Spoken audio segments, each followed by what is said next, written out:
गुजरात शहर में एक लड़का रहता था जिसका नाम उत्कर्ष था, जो 35 साल का था।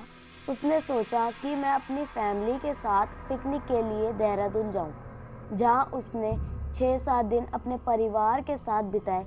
जब वह अपने घर गुजरात आने लगा तो उसका पूरा परिवार गाड़ी में बैठ चुका था और वह भी रात में आते आते रात के 2 बज चुके थे और वह देहरादून के पहाड़ों को पार कर रहा था।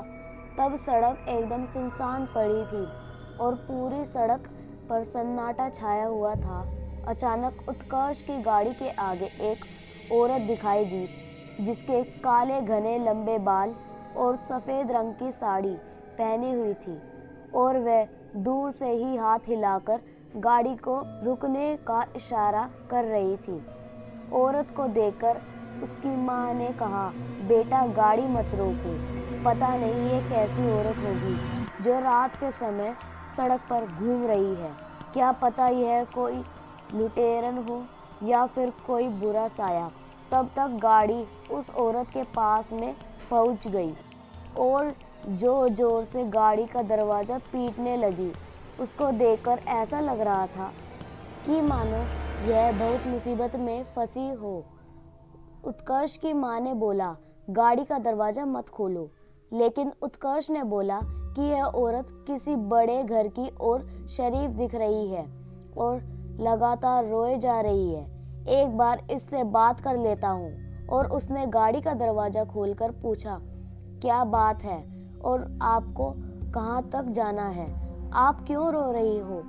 तब औरत ने बोला कि मेरी गाड़ी खाई के नीचे गिर गई है और उसमें पीछे वाली सीट पर मेरी छोटी बेटी फंस गई है। कृपया आप मेरी मदद करो। इतना सुनकर उत्कर्ष खाई की तरफ दौड़ा और उसके पीछे उसका पूरा परिवार भी दौड़ा। उत्कर्ष सड़क के नीचे खाई में उतरा और गाड़ी का दरवाज़ा पीटने लगा, लेकिन दरवाज़ा नहीं खुल रहा था। उसने किसी तरह की झट से पीटकर गाड़ी का कांच तोड़ दिया और लड़की को उतार लिया। वह लड़की लगातार रोए जा रही थी। मैंने बोला, बेटा तुम्हारी मम्मी पीछे ही खड़ी है, अपनी मम्मी के पास जाओ। तब भी वह लड़की मम्मी मम्मी बोल जा रही थी।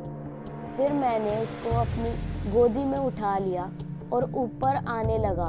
तभी मेरी निगाह गाड़ी के आगे वाली सीट पर गई। शीशे के अंदर कुछ धुंधला धुंधला सा दिख रहा था।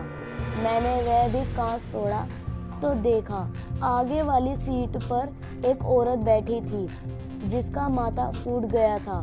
खून बहुत सारा निकल रहा था और वह मर चुकी थी। तब मैंने पीछे मुड़कर देखा कि वह औरत वही है।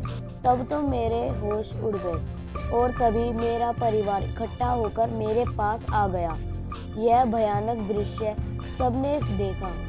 जो औरत मर चुकी थी उसी ने हमसे मदद लेकर अपनी बच्ची को बचाया। रात में हमें उसके बाद वहाँ कोई नहीं दिखा। हमने आवाज़ भी लगाई तो भी वह औरत दोबारा नहीं आई और हम बच्ची को लेकर अपने घर आ गए। अभी तक वह लड़की हम लोगों के साथ हमारे घर में रहती है। उसकी माँ ना तो हमें कहीं दिखाई दी और ना ही कभी परेशान किया।